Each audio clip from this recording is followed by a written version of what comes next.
सुबुं मावमिन आरो भारतारि हाग्रामा मावफिन आनजादनि जर'खा फोरोंथाय हाबाफारि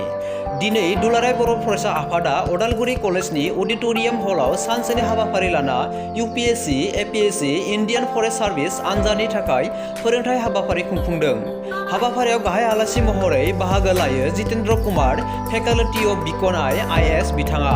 बे हाबाफारिनि गोबां फरायसाफोरा बाहागो लानायखौ नुनो मोननाय जायो। हाबाफारिनि गेजेरजों दुलाराय बर' फरायसा आफादनि आफादगिरि दिपेन बर' बिथाङा खौरांगिरिनो फोरमायनाय राव।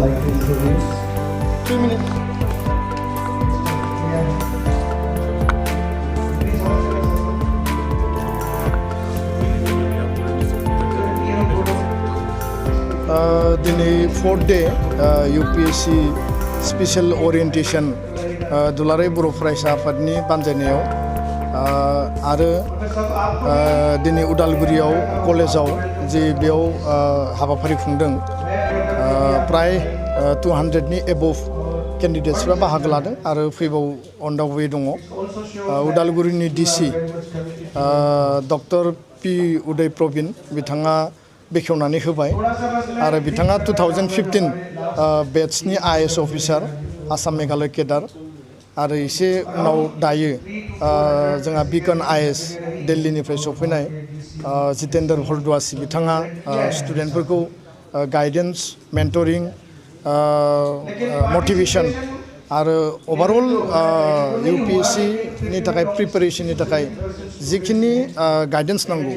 बे गासैबो बाथ्राफोरखौ स्टुडेन्टफोरनो शेयार खालामदों आरो मोनफ्रोमबो जोंनि जिखिनि क'क्राझार चिरां बाक्सायाव जाबाय इन्टारेक्शना जथेस्थ' मोजां। स्टुडेन्टनि जि मोनसे बिथांमोननि माने एसपिरेशन आरो बिथांमोननि जि विल बे जथेस्थ' मोजां जों नुनो मोनदों आरो बेखायनो जोङो 1200नि बारा जिखिनि केन्डिडेट्सआ एप्लाइ खालामबाय गाबोन तेजपुर समफोर गुवाहाटी बिथांमोननि गेजेराव जों मोनसे स्क्रिनिं टेस्ट पार्टिगोन आरो 40 बा 50 जन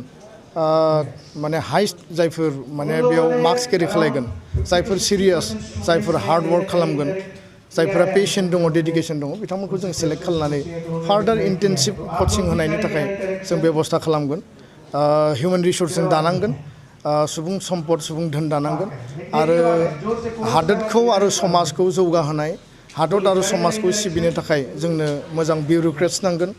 आरो होमब्लासो बर' हारिया जौगागोन। जोंनियाव गोबां अफिसारफोर दङमोन राष्ट्रदूत दङमोन सिभिल इलेक्शन कमिशनार दङमोन मेघालयनि राज्यपाल जानाय बा फर्मार डिजी एनएसजी जानाय आरो बेबायदि स्टेट आरो नेशनेल लेभेलाव गोबां अफिसारफ्रा रिटायार्ड जाबाय। दा आसिबिजोआव साब्रै साबा जों साननो हानाय जोंहा अफिसारफोर दङ। दा बेखायनो मोर एन्ड मोर अफिसार जों नांगौ। ट्राइबेलनि गेजेराव मीना ट्राइबा राजस्थाननि मीनाया अल ओभार इन्डियायाव हाइस्ट यूपीएससी सिविल सार्भिस मोनो। आसामाव बांसिन एपीएससी आरो यूपीएससी जों नायोब्ला मिसिं कमिउनिटिखौ जों नुयो आरो नर्थ इस्टआव जों मिजोरामाव जों बांसिन नुनो मोनो आरो फारसेथिं नोङो अल ओभार इन्डियायाव नायोब्ला